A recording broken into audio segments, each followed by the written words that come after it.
I'm Logan Crawford, and right now on Spotlight, we're venturing into the depths of our minds with Bruce Barcomb's The Change Agent, Paradigm Shift in Consciousness. This book challenges us to examine the very fabric of our belief systems and the potential for transformative thought. Join us right now as we explore how our learned behaviors and ideas shape and can ultimately reshape our understanding of the universe.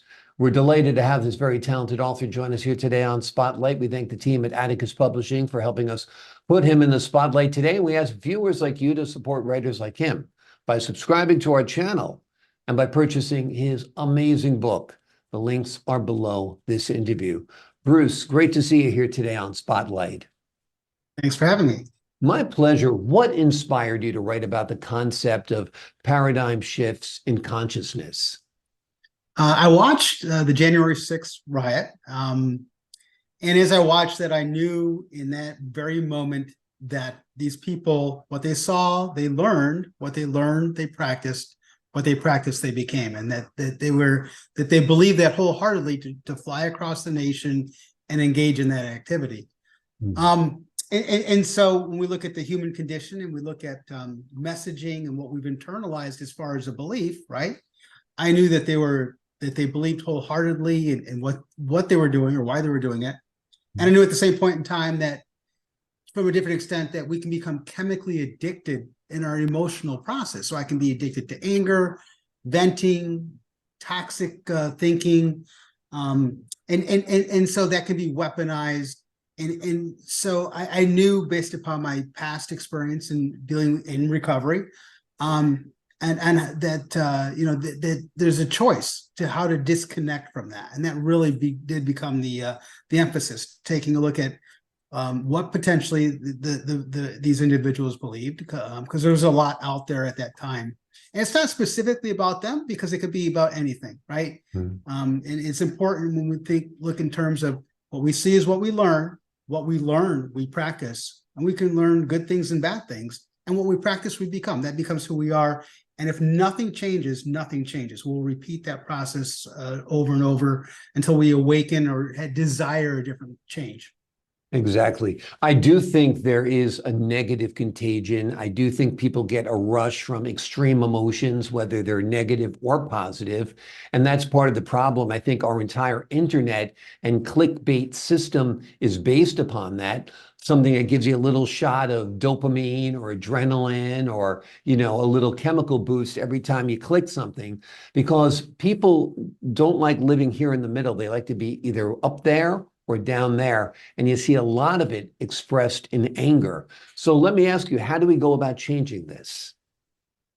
As far as disconnecting, it really comes back to truth, right? And if my only source of truth is the steady diet that I'm being fed, then how do I disconnect from that? And so my book takes a look at philosophy as a tool. It's the one tool that speaks to truth because even religion can be perverted from its beautiful story or accolade or desire with corrupting influences, right? And I call that in my book, I look at that and I look at the politics of poison and how it just poisons a beautiful message and work and it can distract, right? But when I look at Stoicism, and that's who I'm a Stoic. I was just watching an interview today with Bill Maher and Jerry Seinfeld, and Jerry was talking about Marcus Aurelius, Meditations in my book, right?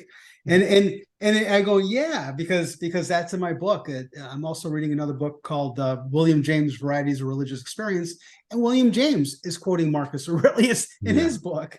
So because at the end of the day, Marcus Aurelius says that, and I'm paraphrasing, he would say that the people I would deal with today, he was an emperor. He was not born into that. He was adopted as a young adult to become emperor. So, and he was a very humble man. And so he reflected upon his truth. And every day he would be like a millionaire today, right? I mean, the head of the government and all that wealth, right? Mm-hmm. And so as he looked at his day, he said, the people I will deal with today, some of them are corrupt, surly. And so he went through a list of deplorables, if you will, negatives. And he goes, but they, like myself, are akin to the same spirit of divinity, right? later on in Meditations, chapter 9, that's chapter 2. So that when he says they're akin to the same spirit, like teeth working together, like eyelids closing, and they force us to be ourselves. So without them, there's no darkness without light, right? And so it gets into that yin and yang philosophy. But I look to Stoicism, and I look to truth to better emulate that truth, because it steps away from the spirituality and takes a look at what am I really doing now? Now, what do I believe? What are my actions in reality? And unless I can slice and dice and step back from that emotion, I will continue that process. Absolutely. Nothing changes. Yeah, I like that. Nothing changes, nothing changes. Give the folks at home an overview of what the change agent is about. So the change agent takes a look about historically, what have we seen, what have we learned, what have we practiced, and so like when you do look at tribalism, whether it be politics or religion, the old generational handoff for centuries was religion as the source of truth. What are we going to pass along? I watched a movie, and I quote that in the book as well, Lucy, with Scarlett Johansson, in which she becomes self-aware, conscious, and Morgan Freeman's character, and it's what do I do with all this knowledge I have? He says, well, pass it along, because that's what we do generationally, right? So rather than pass along, but again, not everything we see, learn, and practice is necessarily good or pure. So we want to pass along the good stuff, and so philosophy doesn't, it really just comes back to truth. And Marcus Aurelius says, I'm just finishing up on Meditations again, but he says to the effect that strip it down to its bare essentials, pull away all the pomp and pageantry, and find, get down to the core. And when you're able to do that, you're not just pushing the institutional message or branding. You're looking at yourself. How does this relate to me as far as truth and freedom, wellness in my heart, my mind, my body, and my spirit? And that's really where I try to live. Yeah, absolutely. How do you hope readers will change after reading The Change Agent? I'm hoping that they'll embrace the concept of self-reflection, right? And that really is, because without reflecting on my actions and speaking to my own self, right, my truth, and then my consciousness, to God as I understand God. If you believe that Marcus Aurelius did, I choose to believe that there's a power other than myself in the universe.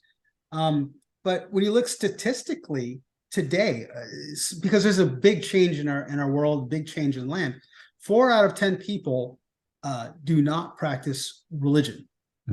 So we're born in these tribes, or there's something that attracted us to this messaging and this branding, which means that 40% of the U.S. population believe differently than the other 60% that are still practicing within these institutions. Now, some of them, which is not to say that they don't believe, and they believe in a more agnostic construct of a power greater than themselves, underlining the spirit of the universe, underlining the totality of all things. And so they're, and some of them don't. And so when you look at changing, right, and if I'm just stuck, and there really are 2 different versions, as I take a look at my experiences. One is the religious construct, in which it's self-reflection, but it's how rigorously am I working that? And then there's the philosophical self-reflection, and to transcend, to let go, because as long as I'm holding on to the old idea, I need to open up for a new one to be presented to myself, and to embrace that change in a positive light, versus out of anger, out of vitriol, out of poison or toxic emotions. And those just to disconnect from that, right? And so that so you have more hope, for myself and others, right? Yeah, I think it's a great idea to break free from the negative thoughts, the negative emotions. And like I said, I think we're preyed upon by the internet, whether it's Facebook or whatever, or even the list of news stories in your Google News feed often are aimed at provoking a response. And it's quite toxic, as you said. Are you working on any other books right now? No, I've been working on a script version, trying to promote the book into a movie. The book was asked to be presented as a film documentary style film, and I think philosophically you could have fun with it. Sure. So that has primarily been the emphasis. I've also done because I've written 2 books. I've also worked on a rough draft of a second script relating to the first one, which deals, a different thing. So it's been a busy year. Yeah, well, that's great. You're a busy man. That makes for an interesting life, that's for sure, and it's of interest to our viewers as well. What is the second book you've written? What's the name of that? The first book was The Change Agent from 30,000 Feet. Okay. And so in my book, I have some infamy with my name. And that infamy comes, because I'm a surviving sibling of a homicide from a serial killer, and the infamy of that story, it forced some life changes, both in my, so when we look at change, there's forced order change, negative change forced upon us. And then how we transcend that. And then for me, that was transcendent in doing that, healing. And I was encouraged to write that book by a life coach. He had suggested, he goes, Bruce, you should write this down. And I did. And so obviously, due to the infamy of the killer, I've done, lots of talk shows. I did Dr. Phil right after the trial. The trial did not take place to, I want to say, almost 33 years after the original, event. But the lessons learned, not living in anger, not living in hate, not painting everybody as if they're this guy, right? I actually reached out to him early, the serial killer, early on, before the trial actually began. And if I was eaten up with anger, I would have come across toxic to him and not open. So I sent him a book, Patrick Carnes, Out of the Shadows, and I wrote him a letter, right? And I read that. I joined a victim support group, and I sent it to him. And he actually tried to do not guilty by reason of insanity. And that's not to be boastful, it's just to say, if I can put away my valid emotions and rage and act with, hence stoicism, stoic values, right? Do the right thing. And that really is a concept versus, I'm not trying to garner or anything. I'm just trying to do the right thing to benefit others. Obviously he didn't take that route. And it became a very infamous trial, but there's some lessons learned from there that transcend.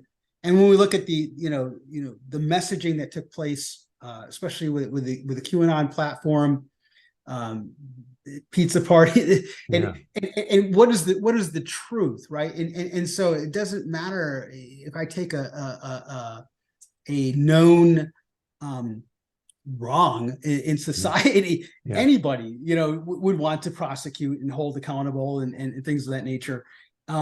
It just but to think that as a society that we're this over here, when the reality is it doesn't hold up. And so I use that event, and there are people in the book where I've cited victims. I'm a victims' rights advocate. So there's things that I've done, even privately with the first book. Some of my proceeds went to support a charity that rescued women that were sold into sexual slavery over in Nigeria, right? So and I still support that institution to this day, right? Because it's a beautiful message of change, positive change. And so rather than be toxic, I choose to take the high road. How can I bring positive change into the lives of others, right? And so I truly do believe that the change agent, Maria Shriver's mother and father, of course, we have lots of a long legacy, everything from Special Olympics to Vista to giving back to others rather than take, right? And with honesty and with integrity and the purity of the heart versus, I guess I don't want to say false messaging, but so you want to come from a place of love, compassion, compassionate heart, intelligent mind, right? And I actually did that backwards. It's the Jesuits. It's an intelligent heart and a compassionate mind. Right. Well, it's wonderful. I'm glad you were able to work past your anger and you've put your emotions into a very, very positive endeavor. I was very good friends with a man whose sister was murdered, and the anger would come over him when he would talk about it, and it was unbelievable, the change in him. And I think it was debilitating. The fact Yeah. that you were able to let go and channel your energy in a much more positive way, I think is a blessing, not only to you, but to the people who read your work as well. The name of Bruce's book is The Change Agent: Paradigm Shift in Consciousness. The book challenges us to examine the very fabric of our belief systems and the potential for transformative thought. Bruce, thanks so much for joining us here today on Spotlight. Thank you. I appreciate your time. And to the folks at home, I'm Logan Crawford, thanking you for your time this time. Until next time on Spotlight.